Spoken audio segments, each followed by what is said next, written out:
So when I find the news stories, DoorDash, Uber, whatever channel brings them out, if it's a news story, I bring it to you.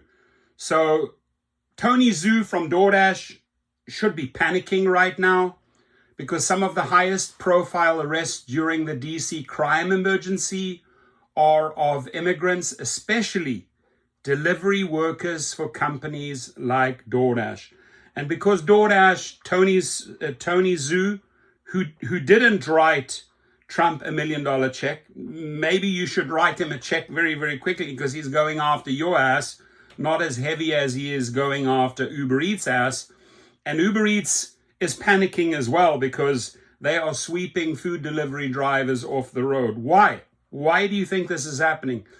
Well, they made it too easy, and the word gets out overseas, wherever, whatever country, hey, you know what, you can go and work for DoorDash or get an illegal account or get a third-party account. It's very easy money, right? You don't have to really do much. You just get a bicycle or an electric bike or a scooter or a Segway, and you're making money. And then they'll figure out where they stay, where they sleep. So these are the type of people that are being targeted right now. Me personally, I'd rather like to see the hardcore criminals targeted first, right? Clean up there first. The hardcore criminals, cartels, drug dealers, rapists, etc., that are here illegally should go first. But it seems like DoorDash and UberEats are the target right now, and there should be reason for panic amongst Tony Zhu and Dara Khosrowshahi from UberEats. Now, the difference between Dara Khosrowshahi and Tony Zhu, Dara Khosrowshahi wrote $1 million check from Uber to the Trump campaign, and he wrote a personal check for $1 million to Trump. That might buy him some favoritism. DoorDash didn't write any checks. DoorDash didn't write any checks from Tony or the company to the Trump campaign. So I don't know, I'm just putting it out there, you never know. Washington, on a typical day, food delivery drivers would be lined up along this busy stretch of 14th Street Northwest waiting for their phones to buzz with an order. But less than 2 weeks into President Donald Trump's DC takeover of policing in DC, the deliveristas were hard to find. They're hiding. They're just not delivering.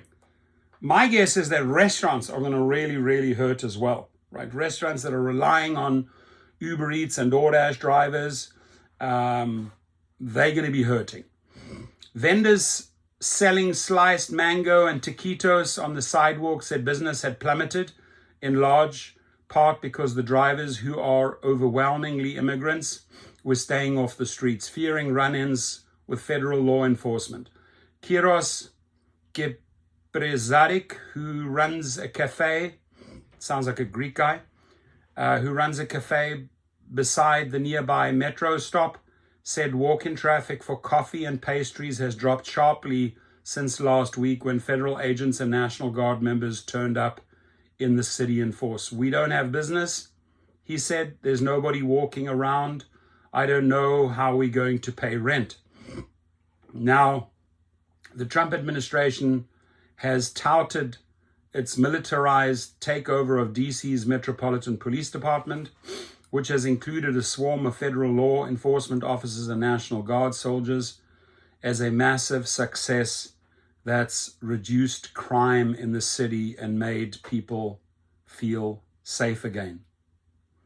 But one of the most noticeable impacts of the takeover, besides the presence of National Guard troops and army vehicles by national landmarks, has been immigration enforcement, especially high-profile arrests of delivery drivers whose mopeds are no longer as ubiquitous in DC traffic as they were 2 weeks ago, right? So it's easy to get a moped or an electric bike, a fake account, and start delivering.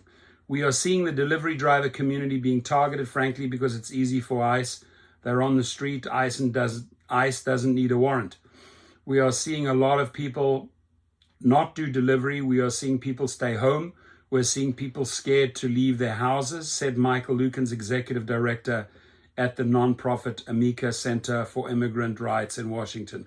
We're seeing the delivery driver community being targeted, frankly, because it's easy for ICE. They're on the street. ICE doesn't need a warrant. Federal agents have been tagging along with DC police, doing traffic stops and responding to 911 calls around town.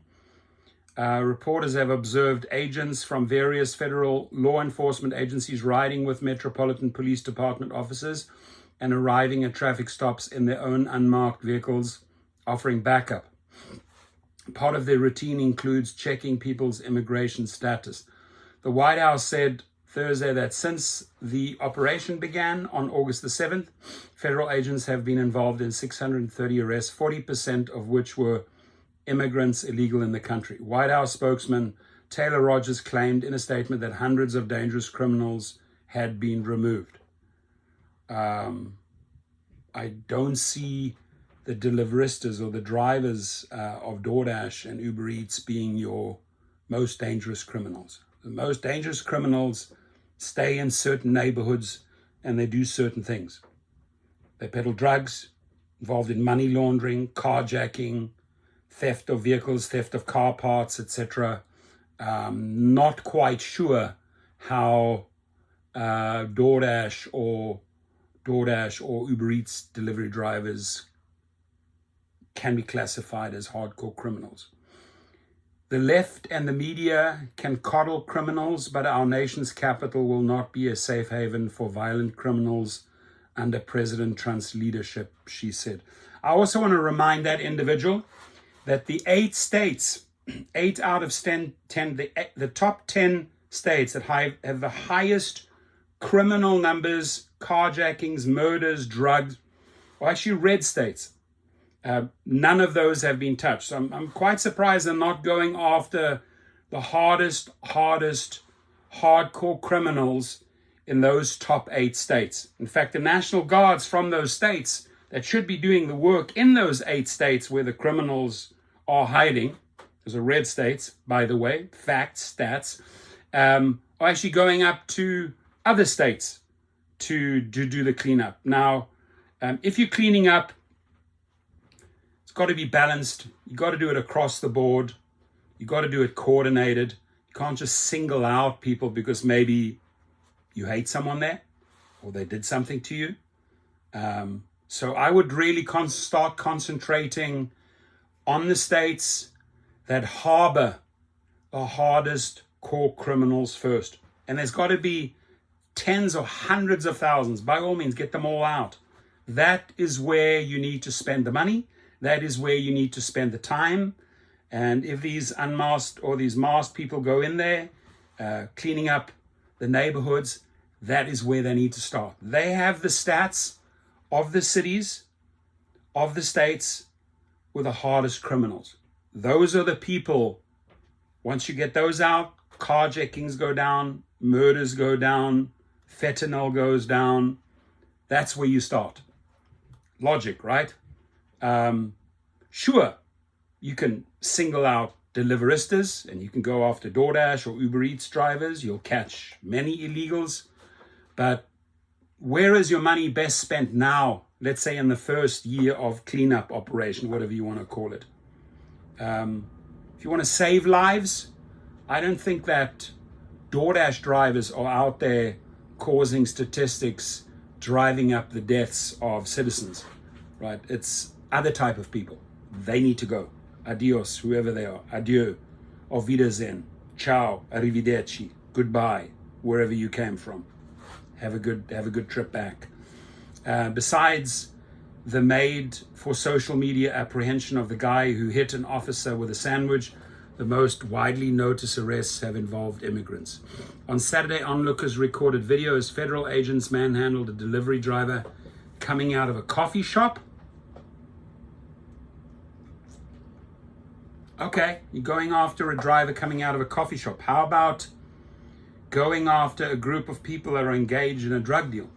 Got their names, you got their faces, you got their locations, right? You have all the data. Every single person's been photographed, stamped, ID'd.